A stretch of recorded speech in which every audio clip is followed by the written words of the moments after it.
السلام علیکم ورحمۃ اللہ وبرکاتہ۔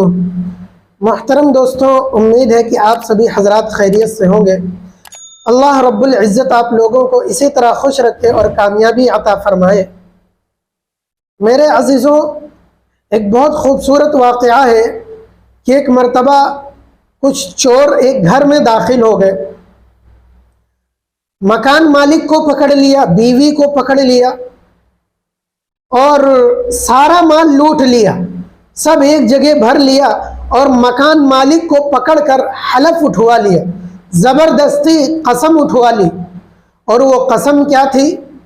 یہ چور کہنے لگے کہ اگر تم نے میرے بارے میں کسی کو بتایا، میرا پتہ کسی کو بتایا، میری پہچان کسی کو بتایا تو قسم کھاؤ کہ میری بیوی کو طلاق۔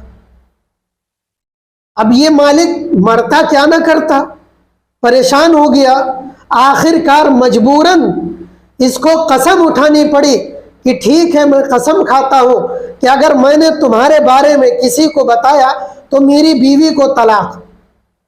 خیر، یہ چور چلے گئے، سارا مال لوٹ لیا، پورا گھر صاف کر دیا۔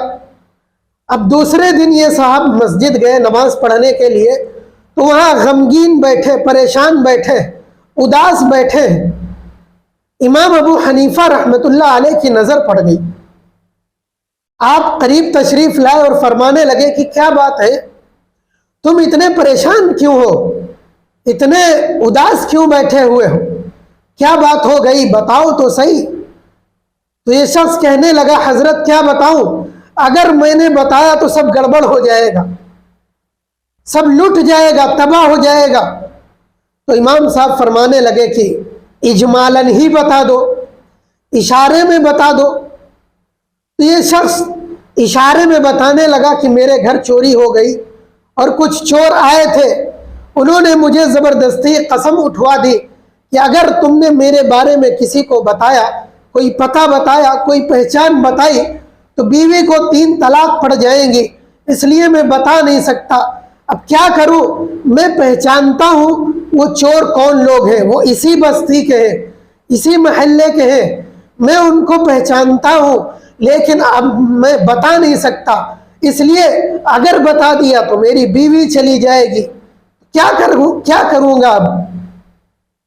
اب ایک طرف مال ہے، دوسری طرف بیوی، اگر بتا دیا تو مال مل جائے گا، بیوی چلی جائے گی، اگر نہ بتایا تو گھر صاف ہو گیا، مال نہیں ملے گا، بیوی مل جائے گی، آخر کیا کیا جائے۔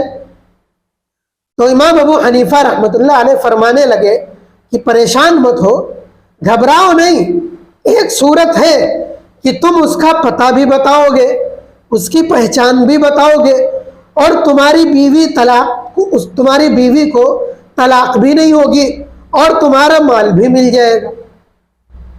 اب جب امام صاحب نے یہ بات فرمائی تو کوفہ میں کوہرام مچ گیا، سب پریشان، سب ایک دوسرے میں چیمے گوئیاں کر رہے، باتیں کر رہے کہ امام ابو حنیفہ رحمۃ اللہ علیہ نے یہ بات کیسے کہہ دی، یہ کیا کہہ دیا۔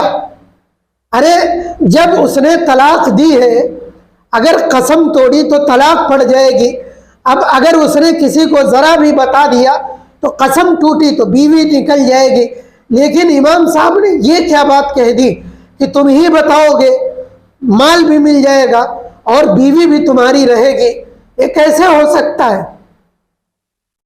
لوگ پریشان، علماء پریشان، یہاں تک فقیہ، محدث، سب کے سب پریشان کہ امام صاحب نے یہ کیسے کہہ دیا، یہ بات کیسے کہہ دی۔ دوسرے دن امام صاحب فرمانے لگے کہ کل میں تمہاری محلے کی مسجد میں ظہر کی نماز پڑھنے آؤں گا۔ دوسرے دن امام صاحب اس کی مسجد میں پہنچ گئے، ظہر کی نماز ادا کی، نماز پڑھتے ہی مسجد میں اعلان کر دیا کہ کوئی بھی مسجد کے باہر نہ نکلے، کوئی بھی مسجد کے باہر نہ جائے، اور مسجد کے دروازے بند کر دیے جائیں۔ امام صاحب کا یہ اعلان ہوتے ہی مسجد کے دروازے بند کر دیے گئے۔ اب ایک دروازہ کھول دیا گیا، تو جو دروازہ کھلا تھا اس کی ایک طرف امام صاحب بیٹھ گئے، دوسری طرف وہ شخص بیٹھ گیا۔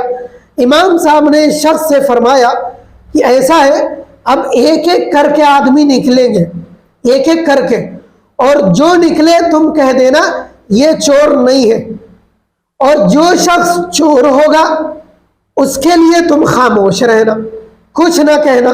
اللہ اکبر! کیا تدبیر اپنائی، دماغ دیکھیے، علم دیکھیے، کیسی زبردست تدبیر تھی۔ کیا فرمایا کہ جو آدمی نکلتے جائیں تم کہنا یہ چور نہیں۔ اب وہ شخص ادھر بیٹھا ہے، ایک ایک آدمی نکل رہا، یہ چور نہیں، تم نکلو، یہ بھی چور نہیں، تم نکلو، یہ بھی چور نہیں۔ اور جب چور آتا، اسی میں نماز پڑھنے چور بھی آئے ہوئے تھے، تو جب چور آتا یہ خاموش ہو جاتا، امام صاحب پکڑ لیتے کہ تم ادھر آؤ، پھر نکلتا، یہ چور نہیں، پھر آیا، یہ چور نہیں، جیسے ہی چور آیا دوسرا، یہ پھر خاموش، چپ چاپ، پھر امام صاحب نے پکڑ لیا، یہ بھی چور ہے، پکڑو۔ اس طرح سے چور پکڑ لیے گئے، چور بھی پکڑے گئے، مال بھی مل گیا، اور طلاق بھی نہیں ہوئی۔ یہ تھی تدبیر۔ بنا بولے بتلا دیا کہ چور کون کون ہے، بنا بولے گواہی دے دی، بنا بولے پہچان بتلا دیا۔ میرے عزیزوں، چوروں کا پتہ بھی چل گیا، مال بھی مل گیا، اور اس کی بیوی کو طلاق بھی نہیں پڑی۔ یہ تھی تدبیر۔ امام ابو حنیفہ رحمۃ اللہ علیہ نے اس طرح کی تدبیر اپنائی۔ انہی کو امام اعظم کہا جاتا ہے، امام اعظم ابو حنیفہ رحمۃ اللہ علیہ۔ میرے عزیزوں، امید ہے کہ آپ کو واقعہ پسند آیا ہوگا۔ اسی طرح کے واقعات سننے ہو تو پھر ہمارے چینل کو ضرور سبسکرائب کیجئے گا اور ویڈیو کو لائک کر دیجئے گا۔ اللہ رب العزت ہم سب کو علم دین پڑھنے کی، اس کو سمجھنے کی، اور اس پر عمل کرنے کی، اس کو پھیلانے کی توفیق عطا فرمائے۔ وآخر دعوانا ان الحمد للہ رب العالمین۔